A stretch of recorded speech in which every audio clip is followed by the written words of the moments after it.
Hey everybody, just wanted to make a quick video to tell you my thoughts on E-flat tuning and basically any other type of like flat or sharp tunings.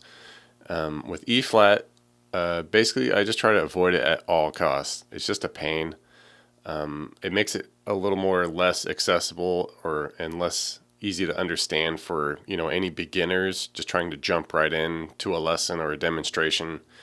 It's kind of a chore for a beginner who, probably may not even understand while they're wanting to learn a song, to have to drop every single string half a step if they can grasp that idea in the first place.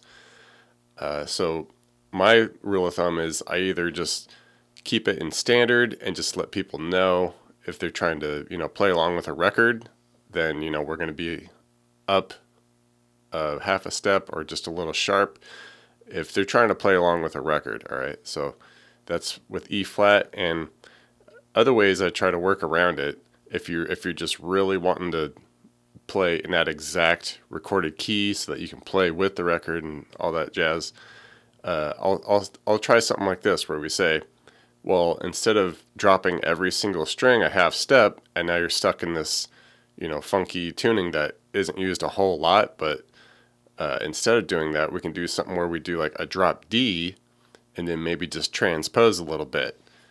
So all we have to do is just drop the one string. All right, bullseye, you're there. And basically, if we needed like a big E flat, chord, then we in our previous tuning, we're kind of stopped here. We can't really do it down here. We would either have to come up to this voicing here, but with the drop D now that we have our low E flat note here at the first fret, we can do it there and basically just kind of make that power chord. And you can either just be cool with the power chord, or you could, kind of make the top look of like a D chord now, and then we have our bass notes with it. Something like that. So now we have access to, a big low E flat chord, and we got it without having to drop every single string. All we had to do is just, get down to the low D and then, transpose a little bit. And the same thing goes with like other flat tunings, like a D flat, a drop D flat, which I come across quite a bit.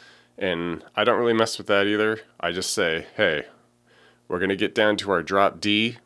So now all our ratios are the same with the strings. So we can play stuff, the same style that we would in that drop D or drop C.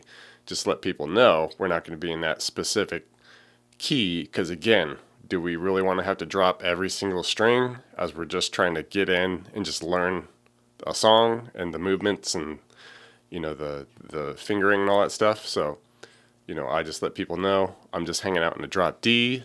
We're going to be a half a step different from the actual recorded version if you're trying to play along with that. Let people know there. And yeah, so same deal with, a drop D or a drop C sharp. And people have issues with, that too. It's like, oh, it's a drop C sharp. Same diff. I don't know why you're freaking out about it. So anyway, just thought I'd make this quick response video because I get quite a bit of comments being like, hey, this song isn't in drop D, it's in E flat. It's like, okay, do you really want to do that? Go for it. But just to keep it a lot more accessible to more people who don't want to mess with all that, that's what's going on. All right, so thanks for listening to my rant. I'll see you next time.